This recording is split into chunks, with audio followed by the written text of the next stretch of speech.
ये आपकी उर्दू की किताब है, उर्दू सिलसिला। किताब का सफ़ा नंबर 13। इसमें देखें टा से क्या क्या चीज़ें बन रही हैं। टा टमाटर, टमाटर टमाटर।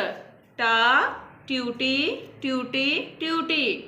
टा टोकरी, टोकरी टोकरी। आइए अब हम टा को लिखते हैं। टा से टमाटर खा लो आज, छोटी तोय है टा का ताज। एक दफ़ा फिर, टा से टमाटर खा लो आज, छोटी तोय है टा का ताज। इस तरह आपने सफ़ा नंबर 14 पे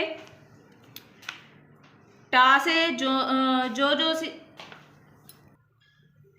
देखें सफ़ा नंबर 14, इसमें आपने टा से जोन सी एशिया बनती हैं उनको मिलाना है। देखें टा टोपी, टा ट्यूटी, टा टोकरी, टा टमाटर। जरा सफ़ा नंबर 15 पे देखें, आपने टा की मशक करनी है और टोकरी में रंग भरने हैं। इस तरह बेटा आपने टा की लिखाई कापी पर भी करनी है। ओके, अल्लाह हाफिज़।